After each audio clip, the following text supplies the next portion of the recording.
আসসালামু আলাইকুম প্রিয় দর্শক, কেমন আছেন সবাই? আশা করি আল্লাহর রহমতে সবাই অনেক ভালো আছেন। আলহামদুলিল্লাহ, আমি অনেক ভালো আছি। মেজবানি রান্নাঘরের পক্ষ থেকে আমি ইতি রান্নার নতুন আরও একটি ভিডিও নিয়ে আপনাদের মাঝে হাজির হয়েছি। আশা করছি ভিডিওটি সবার ভালো লাগবে।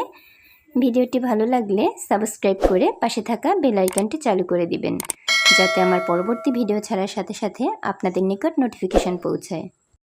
আমার ভিডিওতে একটি লাইক, সুন্দর একটি কমেন্ট করে ভিডিওটি দেখা কন্টিনিউ করে দিবেন। আপনাদের একটা লাইক আর সুন্দর একটি কমেন্ট আমাকে আরও নতুন নতুন ভিডিও করতে আগ্রহী করে তোলে। আজকে আমি রান্না করব ছোট চিংড়ি, রেহা আর আলু দিয়ে একটি তরকারি। চলুন এবার মূল ভিডিওটি দেখে নেওয়া যাক। এখানে আমি ছোট চিংড়ি খোসা ছাড়িয়ে পরিষ্কার করে ধুয়ে নিয়েছি, আর নিয়ে নিয়েছি রেহা আর আলু। একই সাইজ করে কেটে নিয়েছি, খুব বেশি বড়ও না আবার খুব ছোটও না। এই রেহা রান্না করার জন্য আমি নিয়ে নিয়েছি পেঁয়াজ কুচি, রসুন কুচি আর একটু আদা বাটা। এবার চুলাতে একটি পরিষ্কার পাত্র বসিয়ে দিয়ে দিয়েছি পরিমাণ মতন তেল। এবার একটু নুন হলুদ মাখিয়ে নিচ্ছি চিংড়ি মাছে। এবার ভেজে নেব। চিংড়ি মাছটা ভেজে নিচ্ছি। চিংড়ি মাছটা হালকা করে ভাজবো, খুব কড়াকড়ি করে ভাজবো না। চিংড়ি মাছটা আমি 2 থেকে 3 মিনিট সময় নিয়ে ভেজে নিয়েছি। এবার আমি একটি পাত্রে তুলে নিব। এবার চিংড়ি মাছটা উঠিয়ে নেওয়া হয়ে গেলে ওই তেলের মধ্যে দিয়ে দিব পেঁয়াজ আর রসুন কুচি। পেঁয়াজ রসুন কুচিগুলো দিয়ে একটু নেড়ে চেড়ে ভেজে নিচ্ছি। এই পর্যায়ে চুলার আঁচ মিডিয়াম টু লো হিটে আছে।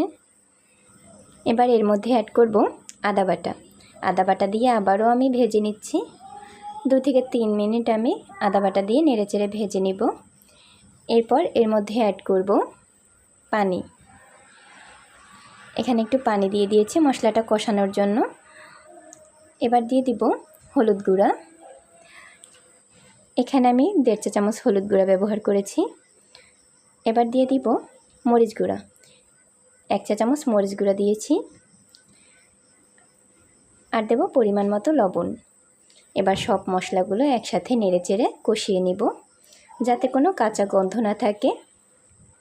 যতক্ষণ পর্যন্ত না উপরের তেল ভেসে উঠবে ততক্ষণ পর্যন্ত আমি মশলাগুলো একসাথে কষিয়ে নিব। এই পর্যায়ে লক্ষ্য করলে দেখতে পারবে মশলার উপরে তেল উঠে এসেছে। এবার আমি এর মধ্যে দিয়ে দিব রেহা আর আলু। রেহা আর আলুটা দিয়ে নেড়ে চেড়ে খুব ভালোভাবে মিশিয়ে নিচ্ছি।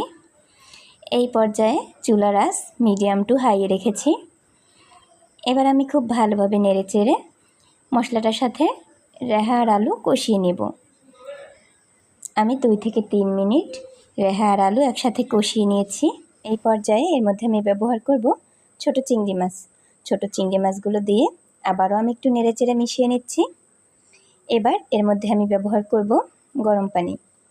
এখানে আমি 1/2 কাপ পরিমাণে গরম পানি দিয়ে দিয়েছি।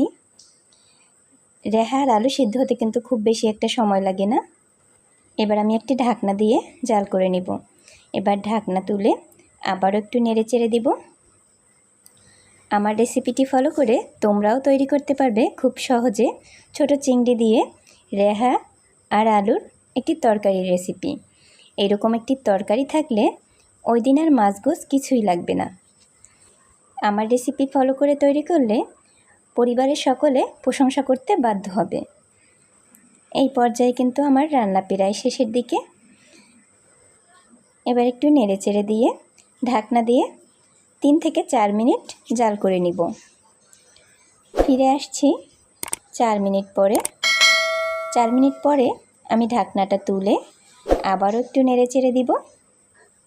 এই পর্যায়ে তরকারির মধ্যে ব্যবহার করব একটু ভেজে রাখা জিরার গুঁড়া। জিরার গুঁড়োটা দিয়ে আমি আবারও একটু নেড়ে চেড়ে দিব। সবগুলো একসাথে নেড়ে চেড়ে মেশানো হয়ে গেলে চুলাটা বন্ধ করে দিব। এই পর্যায়ে আর কোনো জাল করার প্রয়োজন নেই। আশা করছি প্রতিদিনের মতো আজকের রেসিপিও সবার ভালো লেগেছে। ভিডিওটি ভালো লাগলে লাইক, কমেন্ট আর একটি শেয়ার করে দিবেন। আগামীকাল আবারও কোনো নতুন ভিডিও নিয়ে আপনাদের মাঝে হাজির হব। ততক্ষণ সবাই সুস্থ থাকবেন সেই প্রত্যাশায় আজকে বিদায় নিচ্ছি। আল্লাহ হাফেজ।